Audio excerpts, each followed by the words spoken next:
Welcome everybody to the second episode of Connect the Dots, your podcast about asymmetric investing opportunities. Thank you very much for joining today. Today, Simon and I are very excited to welcome key members of the management team of SRTA Critical Medical, ticker symbol SRTA. We are joined today by Will Heyburn, co-CEO and CFO, Melissa Tomkiel, co-CEO, Internal Counsel and Director, and Matt Schneider, CFO and of Clinical Services and VP of Finance and Investor Relations. Thank you all for taking the time to join us today. And we are really looking forward to learning more about SRTA, the business model, the growth opportunities, and the long-term vision of the company. Before we start, a quick disclaimer, as always, nothing in this conversation should be understood as financial advice or investment advice.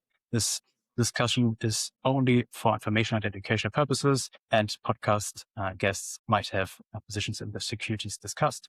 With that, I would like to hand it over to Simon for the first question on the business overview. Simon, it's your stage now. Yeah, thank you so much for the amazing introduction. Also, a warm welcome from my side. It's an absolute honor to have you here with us today. And I would say let's dive in.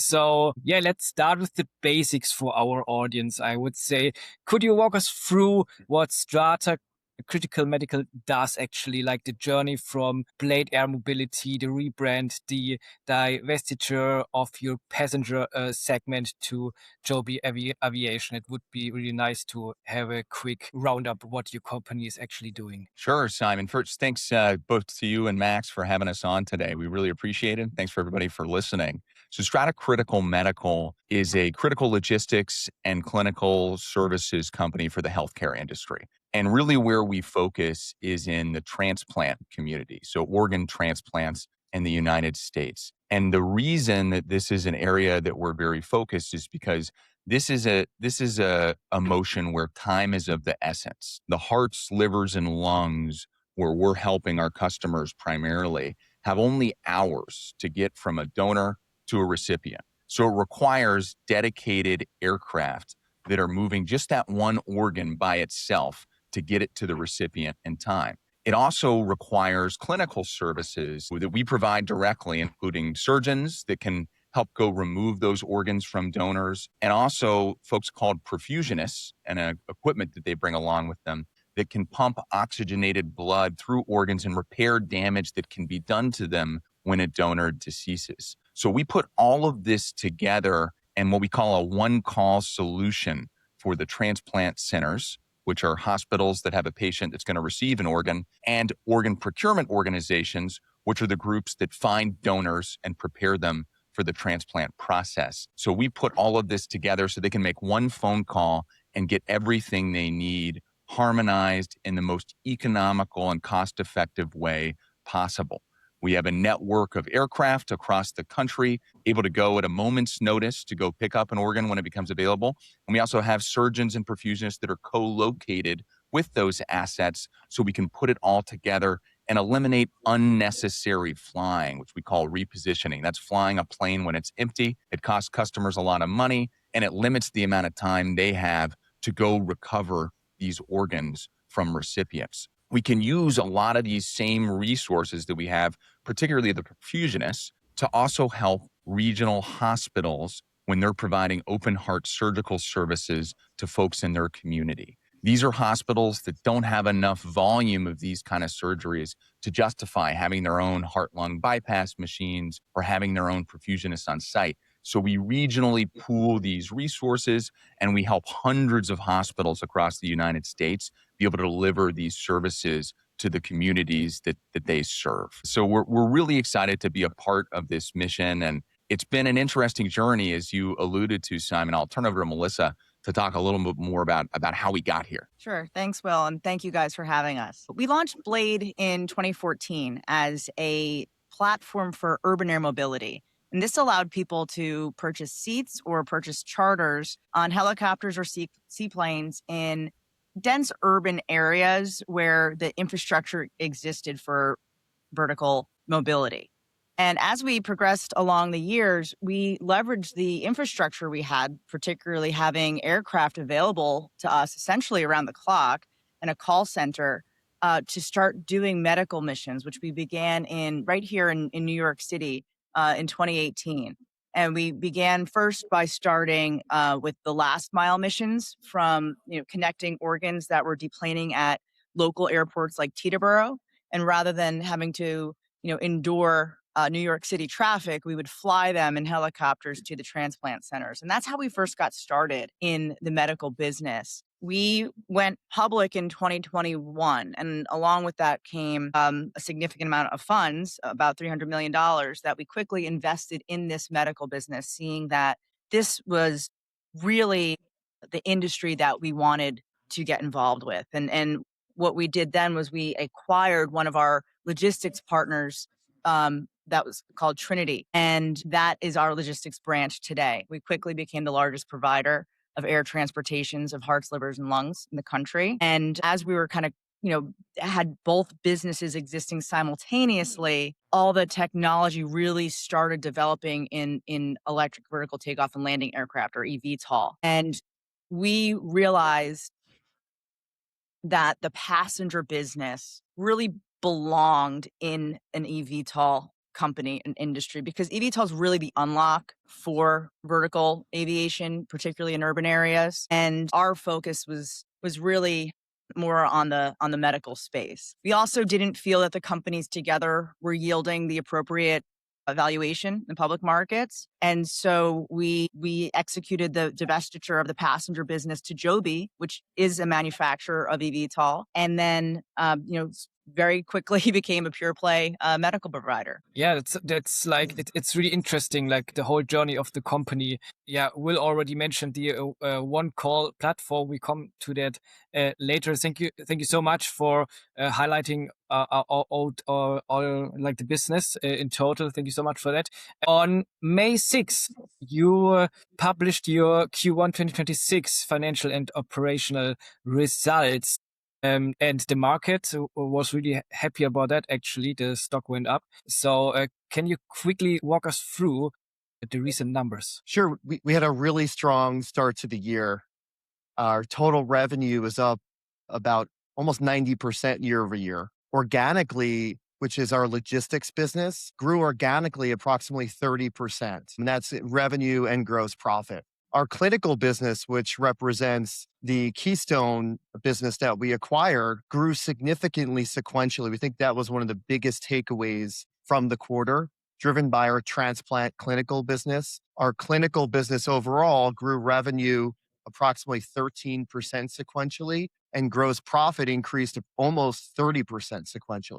So a big step up in that business, which is great to see not long after we closed the acquisition. The last point I'll make is, after several cash-related transaction items in the second half of the year, we generated operating and free cash flow in the quarter. So a great start to the year. And we, at the time when we announced our earnings, we reiterated our guidance for the year. Yeah, amazing. That sounds really positive, and is also really valuable for all the shareholders. Amazing. Congratulations on that, actually. Very good. Then I will take over with the next question. I think you already touched a bit on the business model, but maybe one thing I would here quickly point out is, for investors tuning in the first time, why, in your opinion, is this an attractive industry? And what basically does the organic growth profile for the business look like in the next years? Sure, Max. And maybe is it kind of a preamble to that? Just really quickly, I'll explain how the industry works in terms of the different components here. So we talked about it very briefly earlier,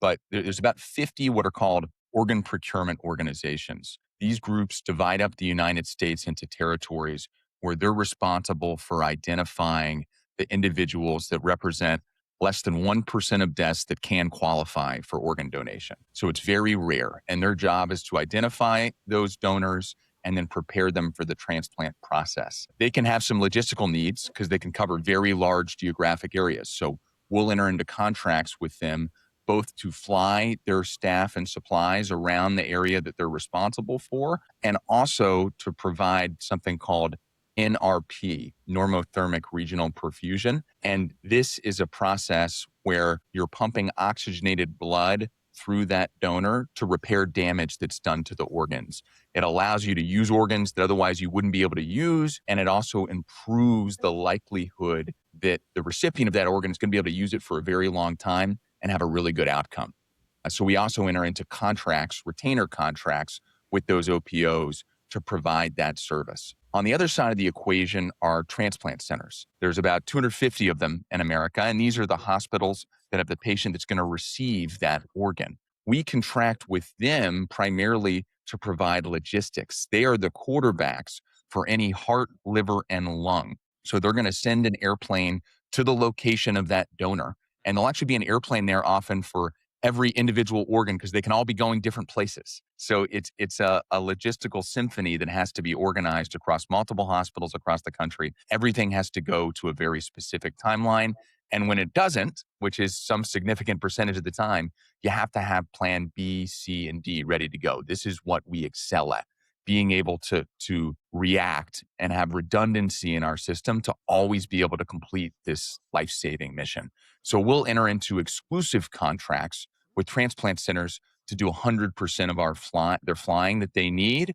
And that's what allows us to plan and move airplanes closer to their hospital. So again, you don't have to waste time flying planes that are empty. We can also, for transplant centers, provide services where we help them figure out if they want to accept an organ for one of their recipients. We have clinicians that are there picking up the phone when an OPO calls and says that an organ is available. And finally, we can provide those third-party surgical recovery services. When a transplant center doesn't want to send their own surgeon to go recover that organ, we have our own surgeons based all across the country. And we'll talk more later in the conversation about how that can save folks a lot of money and make the whole system more efficient. So this is sort of the marketplace at a glance, and it's growing very quickly. It's growing because, frankly, it needs to.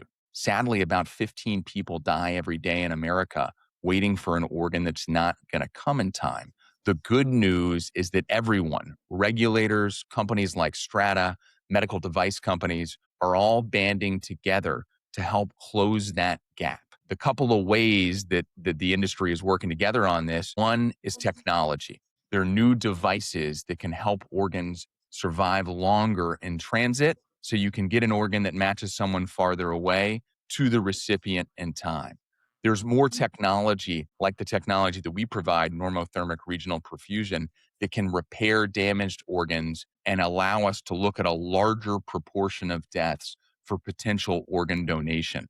That's increasing the supply and the marketplace. So actually, if you look at the growth and the number of transplants, it's been growing on average mid to high single digits for the last several years. But importantly, if you look at certain segments of organ donors, particularly the areas that we focus on, so there's something called donation after circulatory death. This is the ability to use organs from donors whose hearts have stopped. This is where the damage needs to be prepared through something like normothermic regional perfusion.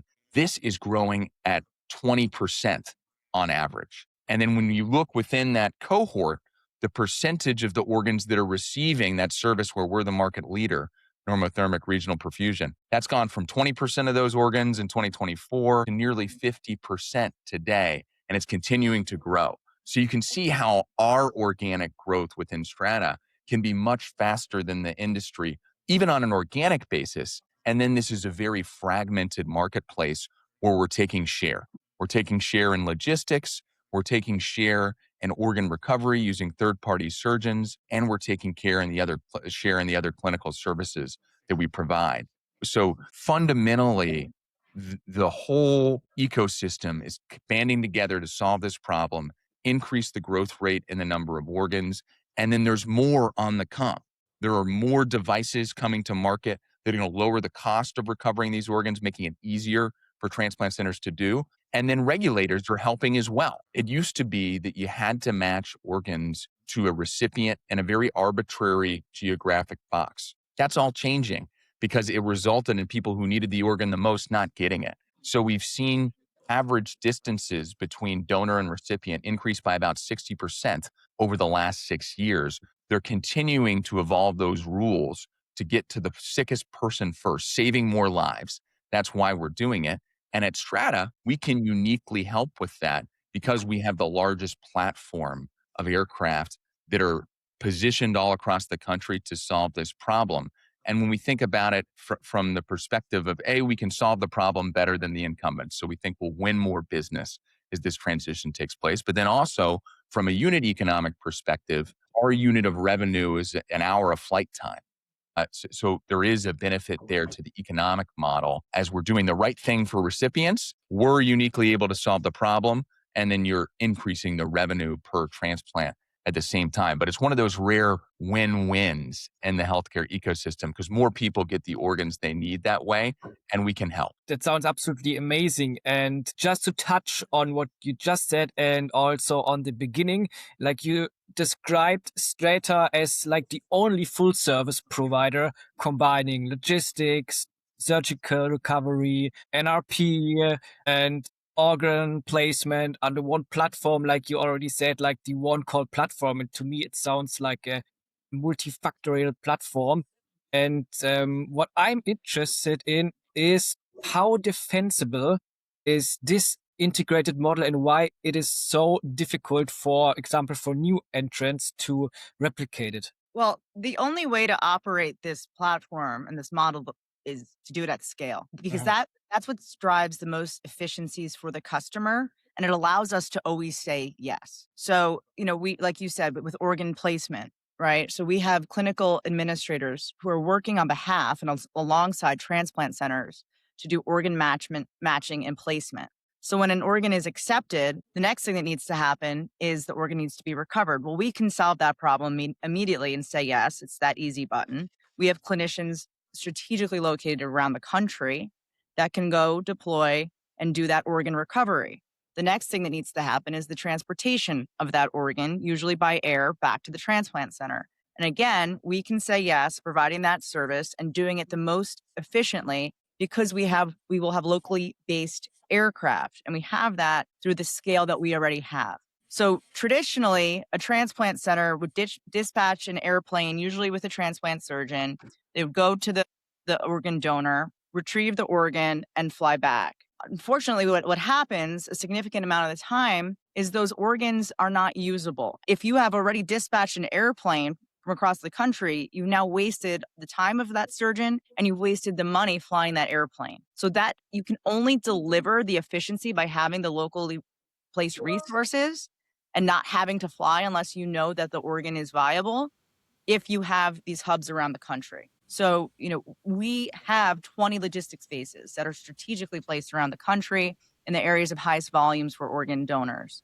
We have 35 dedicated aircraft, 10 of which we own, that we control in terms of where we place them and how we dispatch them. We have 13 organ recovery hubs. So those are those clinical resources that I was talking about, where we have our clinicians we have our recovery surgeons and we have our perfusionists that can administer NRP, as well as it allows us to store our supplies and devices, some third-party machine perfusion around the country again. So it just really creates that efficiency. You can't do all of this if you're limited in geographic scope and by number of resources. The other piece of this that gives us such a competitive advantage is that we are not tied to any one type of medical equipment.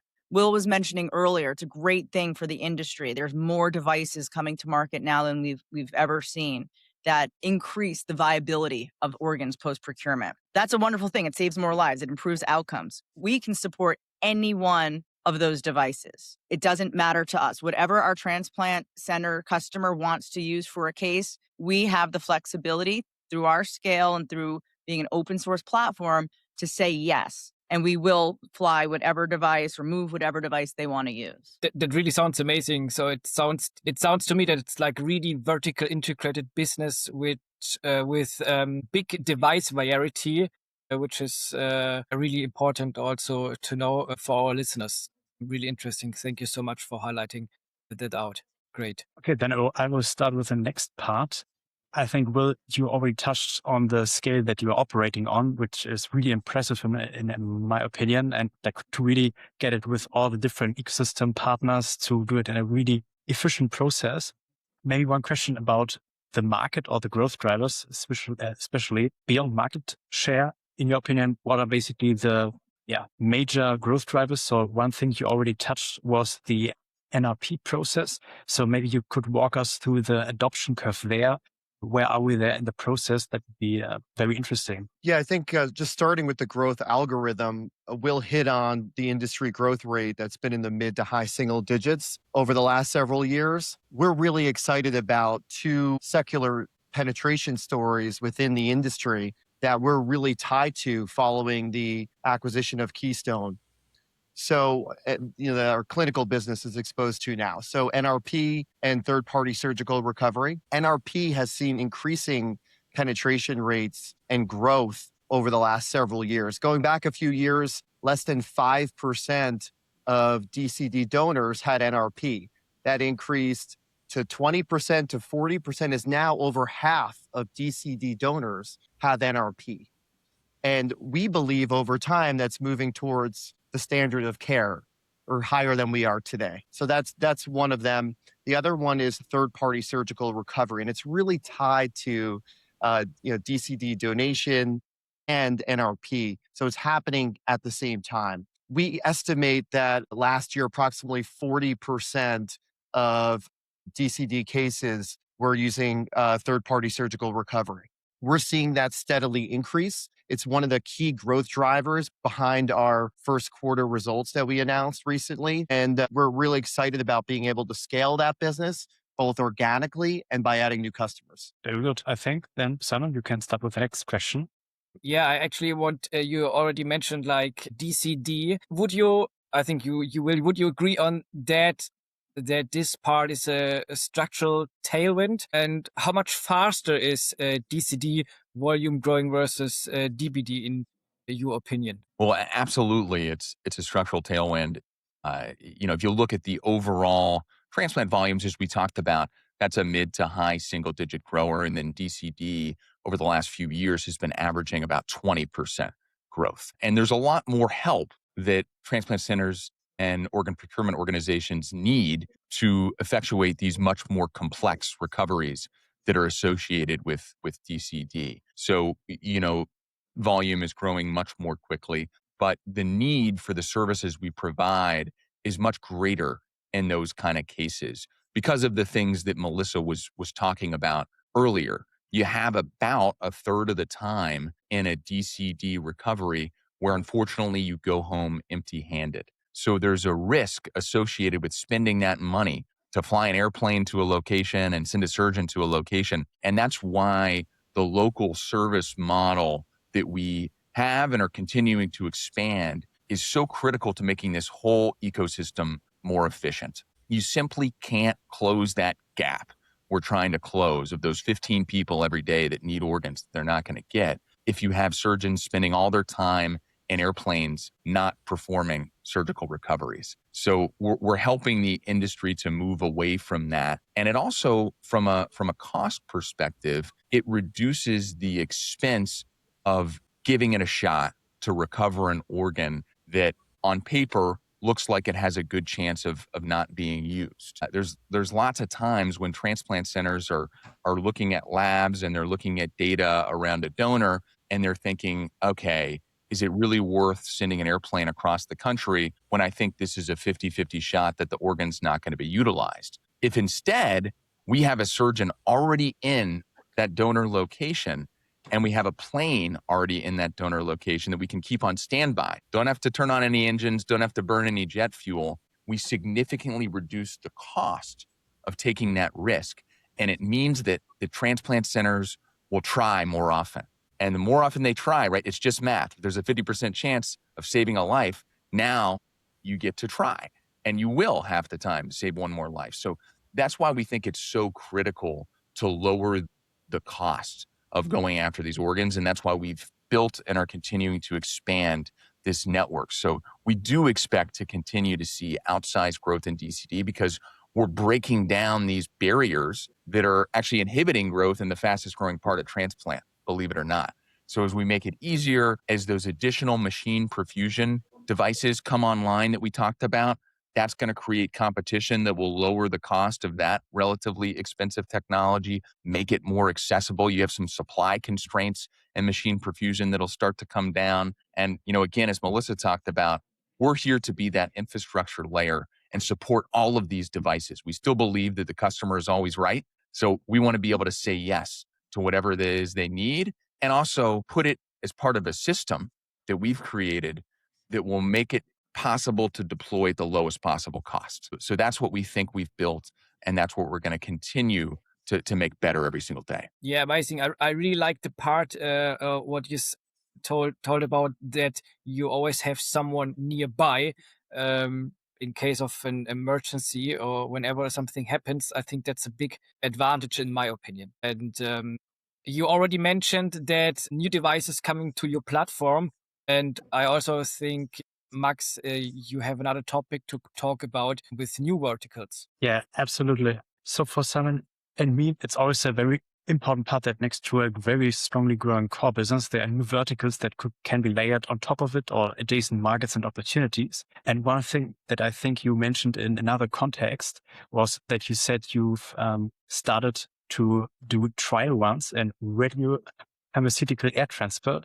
So for someone that maybe doesn't know the term, what is it exactly and how significant is that vertical for you going forward? Well, it's interesting. It's another area of healthcare logistics that has the same problem. It's a compound, a radiopharmaceutical. It can be for diagnostics or to treat a disease that doesn't last very long.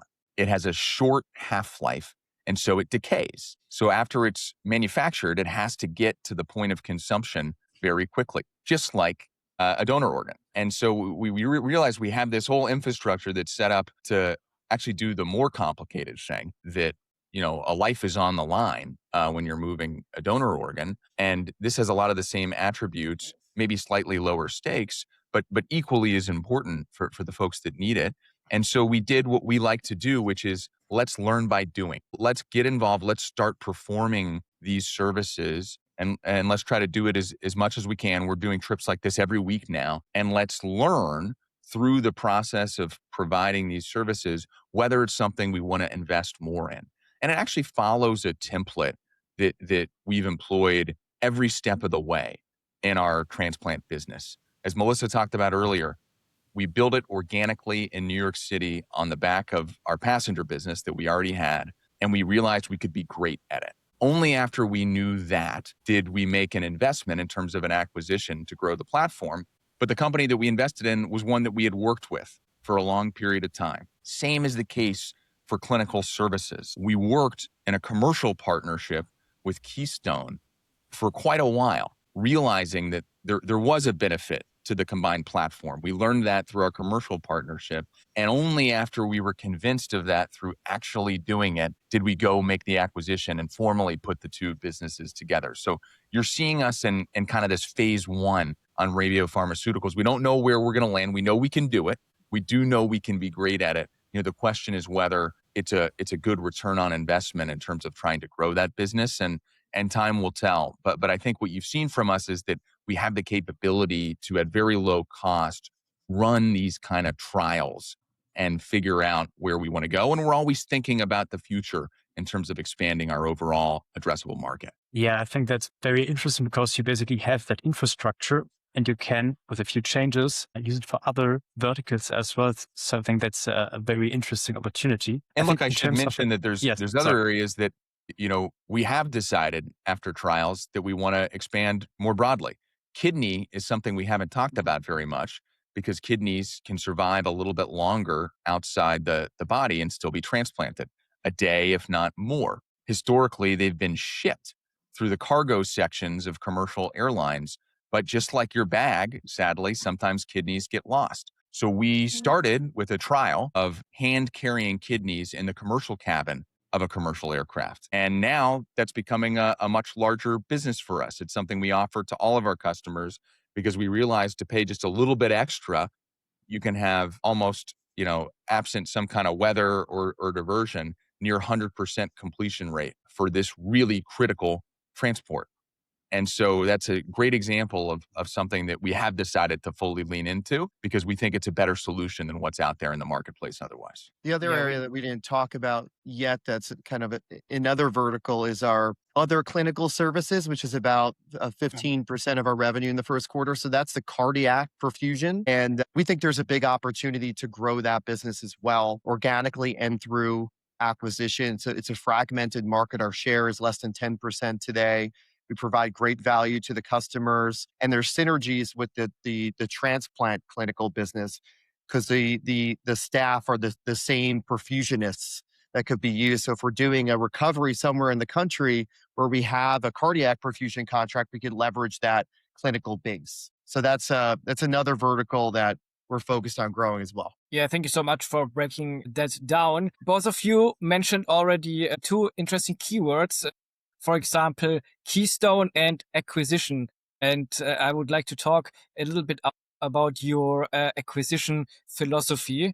And I'm really interested about which value brings Keystone to your platform and what does your ideal acquisition target looks like going forward, especially after your latest acquisition of Ohio Valley Perfusion. Sure. Well, Keystone was an incredibly strategic acquisition for us because it unlocked our ability to be this fully integrated one-call solution, right? Before Keystone, our primary focus in the organ transplant space was on logistics. So we worked with Keystone, as Will was saying. Keystone was a very key commercial partner for us for years because we saw that customers wanted that easy button, right? They wanted to have all of these services provided to them pretty seamlessly. So we were working with Keystone for surgical recovery and NRP already. So we got to know them. We got to know the leaders there. We realized we shared the same beliefs and values. We saw where the industry was going with the shift towards third-party recovery and the adoption of NRP, and realized that this was a great acquisition for us. So it was huge because it launched us into the clinical business, and again, already at scale. So where we're going from here is we do have this national footprint, this national infrastructure, but there is still room to grow. The industry across all the verticals is still highly fragmented. So, and there are key places on the map that we haven't quite filled in.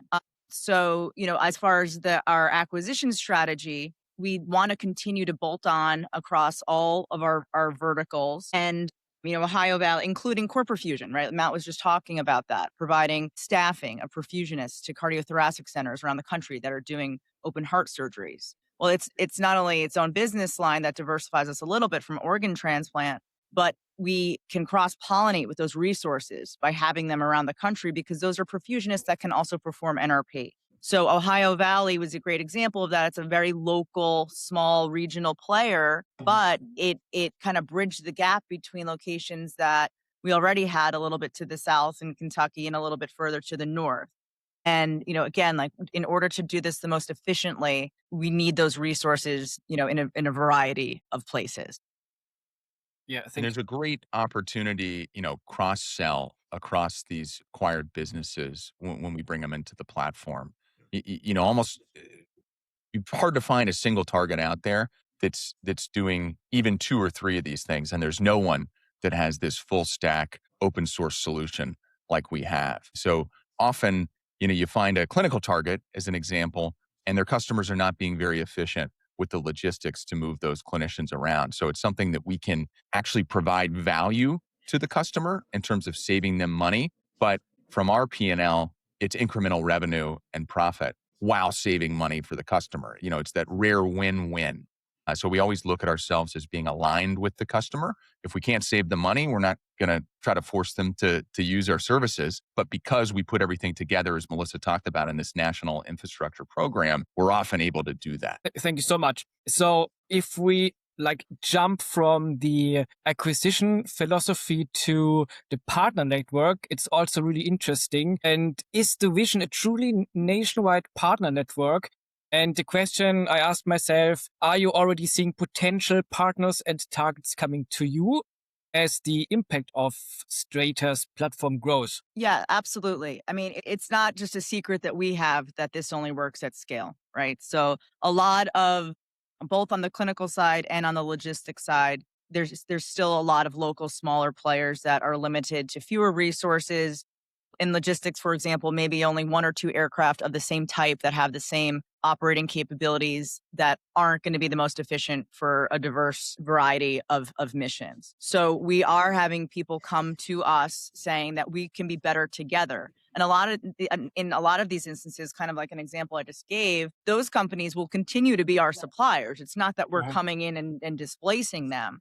We're adding them to our national infrastructure because it does take a variety of resources to make this work. Not every type of plane is going to be the most efficient for every trip. So you want to be able to have, that variety. So, it's been happening. It happened with Ohio Valley as an example of players seeing what we're doing, and they know that together we're going to be stronger and, provide the best service to our customers. And I will say we are, very well capitalized too. So, we are in a real prime position here to really execute on our pipeline. And the value of these partnerships come back to the economics of the services, really infrastructure services that we provide, right? Where's the fixed cost leverage in an airplane? It's putting as many hours on that airplane as you possibly can, irrespective of what is being done with it. So again, our strategy is let's get 100% of the flying that's going to happen in transplant out of a specific geography. We don't care if you're using a device, if you're not using a device, if you're using one of our surgeons, if you're using someone else's surgeon. We want to get the fixed cost leverage because the more hours we put on the airframe, you're amortizing the cost of those pilots, of the insurance, and it costs everybody less. It doesn't make sense to slice up the logistics into captive logistics for this surgeon and then captive logistics for that surgeon and that device and this device. It makes sense to put it all together and make the cost less for everyone. And the same is actually true in our clinical services, right? It makes sense for that surgeon to perform as many recoveries as possible for he or she in that specific geography. Doesn't matter if a device is being used, if NRP is being used, if it's a brain dead donor or a circulatory death donor. We just want to have those surgeons as busy as possible, which allows us to pay the surgeon more, which makes them happy. But then ultimately, if a surgeon's very busy, they're making enough money over the course of the year, and it can be less per case. And that saves money for the whole ecosystem. And of course, if you're saving money, you don't have to fly them around. You can go after more of those organs. So that's why economically, it makes such good business sense for everyone to work with us because we're going to have those lower costs. Great. Thank you so much for highlighting this out. So you're not the only player, of course. Max, I think you have an interesting question about that. Yeah, we already touched on the aspect that there are multiple parts in the value chain. And of course, then there are multiple players in every part of it, like logistics, gene perfusion, and clinical services. But rather than focusing on any specific competitor, the question is, how does strategy differentiate itself in this market? And what does that mean for how you win and retain customers? Well, I think the key aspect is to be able, again, to just be that easy button, to be able to do it in a cost-efficient manner. And the only way you can do that is by having a local footprint or a national footprint in key geographic locations. So you can avoid unnecessary repositioning of airplanes, which costs money. You can avoid having to move surgeons around the country, which is a waste of their time and bad for everybody. Again, you have to be able to say yes to your customer. So being open source, as we call it, or device agnostic or technology agnostic is incredibly important to us and a real key differentiator. Yeah, great. Amazing. Very good. Yes, maybe just to jump in there. I think what you touched on is it's very important that basically the customer or the clinic has peace of mind so that they don't have to organize everything by themselves, have the risk, the extra costs and so on. And as you told us, basically have the easy button, let's call it. That's a very good part. So I think in one thing that is also very important and where we'll head over to Simon is the future and what will come next. So Simon, please go ahead. Yeah, I'm really interested about it. How SRTA could look like in 10 years. And today you highlighted out many different strategies, many different devices your platform can adapt basically. And if the strategy executes as intended over the next decade, is SRTA a dominant national platform, in your opinion, that has consolidated these fragmented market you already talked about? Well, certainly that's true. Certainly we've consolidated. We've made it less expensive to go recover organs for transplant recipients. We've made it more efficient. We've lowered the cost of taking a risk to try to go find a transplant organ. We've done a lot of that already, and we're going to continue to do a better job of that in more places across the country. I think when you look farther out, to the first part of your question, 5 or 10 years out, there's a really exciting opportunity to not only close the gap that we've talked about of the 15 people every day whose lives we can save. We have the technology to do it. There should be enough donors out there. It's just a matter of putting the pieces together well. I think not only can we solve that problem, but then you can move into the millions of other people who are suffering, but can't even be on the transplant list at all because they're either not at risk of dying soon or they have something that disqualifies them. They have cancer, so they can't get an organ transplant. If you close the gap of the folks that are on the list, you can start to help people who are suffering as well. And there's a lot of technology. We're actually involved in some of the clinical trials for what are called xenotransplants. So these are genetically modified animal organs, mostly pig organs, that can be used as a bridge to help patients survive longer to get to a human organ that can save their life. These are in the very early stages, but it's a huge logistical problem to solve because they have to be grown in specialized facilities that are pathogen-free. They have to be removed from the animals in those facilities, and then all the same constraints, but in overdrive in terms of preserving them and getting them to the recipient very quickly. So over time, this will increase the supply of organs that are available in America, will close the gap, and there will be no one dying because they don't get an organ that they need.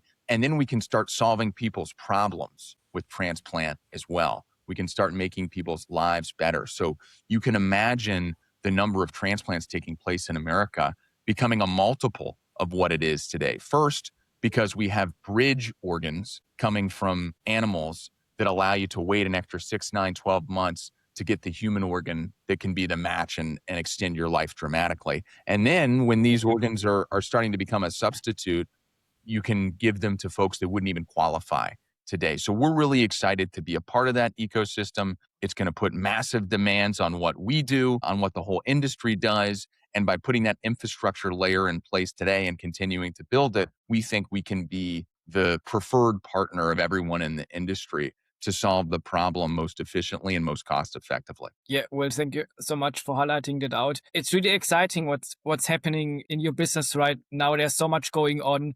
You're building out the partner network. You focus on getting more devices on the network. To me personally, it sounds like you're kind of building like a one-shop stop for like these organ transplantation infrastructure network. I would describe it like that. So really interesting for highlighting out today all your strategies, your technology, the market in general, and also like the fragmented market what your company wants to achieve in there. Yeah. Is there anything else you want to address to our audience? I think you guys covered it very thoroughly. Thanks for all the great questions. Really enjoyed chatting with you and hope to get to do it again sometime soon. Sure. Then, thank you very much. Melissa, Matt, Will, it was a pleasure to have you on the show. And we will hopefully keep up in some time. And thank you, of course, to our audience for joining in. And we'll all see you next time. Bye-bye. Thank you Bye. all. Thank you.